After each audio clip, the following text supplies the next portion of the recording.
And joining me are the film critic and broadcaster Mark Kermode, novelist and critic Vidisha, writer and broadcaster Dotun Adebayo, and journalist Peter Whittle, director of the New Culture Forum. Shane Meadows' latest film, This Is England, returns to Thatcher's Britain in the aftermath of war in the Falklands. When unemployment was tipping 3 million, skinheads had a bad name and the National Front was recruiting. This Is England is about class, race, music and rites of passage. And although it's not strictly autobiographical, Meadows grew up during this era and, like the main character Sean, the director was taken under the wing of a skinhead gang. In This Is England, 12-year-old Sean, played by first-time actor Thomas Turgoose, is an only child whose father has been killed in the Falklands War. He's bullied and alienated at school, a lonely outsider, until he's adopted by some skinheads. Get that mop off. It's coming off. Oh, Hey. All right, Pinkhead. Yeah, we're getting going now. Stop Come on, you're doing a good job, mate. Oh, mate, it looks better already, that. Done it, Mill? Definitely, Well done, definitely. mate. You're looking good. Head down. Oh, there's loads of it. It's just never ending. Don't be rough with him, lol, he's only a baby. Put your head up. You have to show me this put it down, Mo. And what an airline, girls, eh? Don't forget that, dear. I can see it. Honestly, mate, it's sterling. Get rid off. Get off then. Really smart. Isn't he? Isn't he smart, eh? Does look good. Tell you what, mate, I'm well impressed. There we go, mate. That's There we go. Look at that. Mark Kermode, does Shane Meadows, do you think, reclaim skinhead culture? I think he does. It's really great to see a movie which doesn't just describe all skinheads as racist thugs. I mean, it's not Romper Stomper, it's not The Believer. I mean, obviously it does owe something to Alan Clark's Made in Britain, but it's a really compassionate portrait of that culture. It's seen by somebody who was inside of it, who understands that it was originally a multicultural movement and that other elements then came in and infected it. And very much the story of what happens to the central character over that summer is that he's first taken under the wing of a very sort of nurturing group, and then they're taken over by a much more hostile right-wing element. I think the real essence of Shane Meadows' cinema is that he kind of lost his way a bit with Once Upon a Time in the Midlands, and then he found his soul again with Dead Man's Shoes. And with this, it's like it's the most confident thing he's done. He really understands those characters. He really cares about them. That confidence comes from, you know, this intimate knowledge. Intimate knowledge, and as he said, I mean, you said yourself, it's slightly autobiographical. I mean, he did have that experience of being in a skinhead gang, all the good stuff about it, and indeed witnessing firsthand the bad stuff about it, which he does not soft pedal on. I mean, I think it's one of the, you know, the best portrayals of British youth culture that I've seen in ages. Vidisha.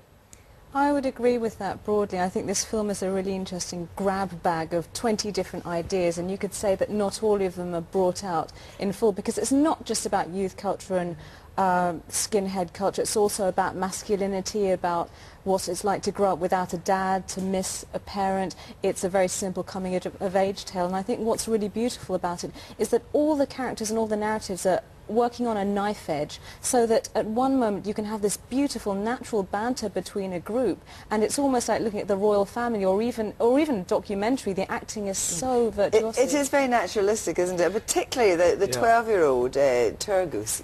That's right, yes. I thought that actually he struck me as being rather too... He's meant to be 12, 13, isn't he? Yeah. But he's very small, isn't he? It's interesting about his performance. There was something rather too knowing about it for me in some ways, I thought. Really? Yes. I found really that although the other performances were great, somehow there was something about his performance which somehow felt a little bit too mature in a way, particularly for such a sort of short kid. Yeah, in an but odd way. the interesting thing is the parallels in real life with him are that, you know, he did have a difficult background. He was in trouble at school, and that's how Shane Meadows and his casting lot went out and found him. So, in a sense, his knowingness is only perhaps from the fact that there are mirrors in his own life. Yes, I suppose I felt, though, I couldn't help thinking when I was watching it that, you know, I enjoyed it. It was perfectly fine, but there was something sort of slightly predictable about the turn of events, I felt. Do you think there was enough menace in the racism? Yes, there was. I mean, the racism creeps up on you. You know it's there. You know it's in the background. There's one black guy amongst all these skinheads. If you know the history of skinheads going back from the early 60s, it was about working class black and white youth. But something happened in the late 70s and early 80s which splintered it apart. And what happened really was that the far right came in there and stepped in. And this is the point where This Is England plays out in, at the early 80s, where the far right have taken over the skinhead movement. So we know that it's always underneath, just below the surface. What's quite funny about it is the points when you realise, you remember, they're kind of, you know, they're just kids going to the disco together, because new romantics are sitting with skinheads and stuff, and you remember that's what it was like. But that's exactly the thing he gets right, and that so often when people portray youth culture, particularly British youth culture, it's done from the outside by people who don't understand what it was actually like to be part of that. And I think actually Dotton's completely right. The essence of that culture is it's working class, and it was multicultural. It was then infiltrated by another element. Well, that infiltration, let's look at this now. Now, this is when Sean is in the car with Combo, played by Stephen Graham, and this is when he picks up the wrong father figure, as it were, in this scene. There's some pretty strong language, as you'd expect. Loved him, didn't you? Yeah. And then you lost him.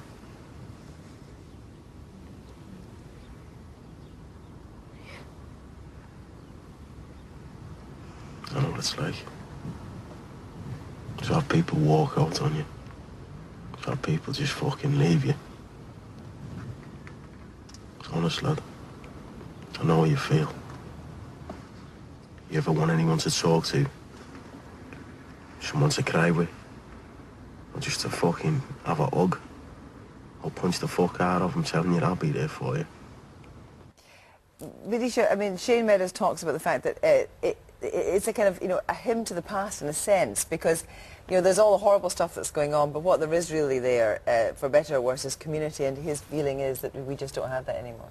I don't know about that. I definitely think that there's a universal message which isn't just rooted in the historic story, which is that people do really yearn for guidance and for community. And you can see it even in the character played by Stephen Graham. Without giving away the ending, you can see even in the scene we just saw that in his eyes there's this tremendous hatred and anger, and yet a terrible yearning and a loneliness, which is what I mean when I say that everything works on a knife edge, because just this moment of him being a very fatherly figure can spill over into something else. And what's clever about this film is that there is no glamorization whatsoever of racism, of that kind of machismo, of violence. It's just so sordid and destructive. But that sort of actually rather worried me, or rather the emphasis that the film put on it, is that you have the title This Is England, you know, which invites, you know, a suggestion. And through the film we've also got all this archive of the Falklands War. And there's at one point where someone's been rather badly beaten up, and it cuts immediately to some archive of British soldiers with Argentinian prisoners. And it seems to me that the kind of message, it seems to me, was that this is all of us, this is England, this is the culture, and it's disgusting. And I think that, you know, that's simply wrong. You can't take a fringe part of the culture and somehow or other just sort of make the statement for the whole thing. It's not saying it's disgusting. What it's doing is it's making a parallel with that period being in 1983 with today, but it's not saying it's disgusting. Actually, I think that's the key thing. I don't think Shane Meadows is disgusted by the culture. I think you're absolutely right that he doesn't in any way soft pedal on the horror of the racism. But in fact, the character's racist violence is because that character, who's a white character in the film, is jealous of the fact that the immigrants have a culture, and that's what makes him so angry. And I think that he's shown to be pitiful. It's such sort of a miserabilist British thing. It's very self-loathing, I think. Oh, I thought it was It's also the Falklands War was the backdrop to this period. Actually, what I see, what's going on when we have the flashbacks of the Falklands War, is that, look, you're comparing the Argentinian youth who were losing their lives in the Falklands with us here in Britain who are enjoying our lives being part of a youth culture. Those guys in Argentina had the rights to be skinheads, to be teddy boys, to be rude boys as much as us, except we were so far divorced from the reality of what was going on there. We were having a great time. I have to stop this, I'm afraid, and it's such a shame, but just want to say one final thing to you, Mark, on the question of the certificate in this. Now, this has an 18. Yes. But there's some trouble, and Shane Meadows was very angry about Shane that. Meadows wanted a 15 because he thinks that it has a message for teenagers. He made it for teenagers of the age of the people portrayed in the film. One council, at least, Bristol Council, has overturned the 18 and given it a 15, but the BBFC said it's not just the swearing, it's that there is one explosive scene of violence, and also they were worried about its depiction of racism and racist swearing. They thought that that may be misinterpreted by younger viewers. I have to say I disagree. Well, make your own minds up, because if you are over 18, you can see this is England. It's on general release, and as we've been discussing, Bristol has overturned the BBFC ruling. It's certificate 15, so if you're younger than 18, get yourself to Bristol. Other councils may follow, we don't know yet.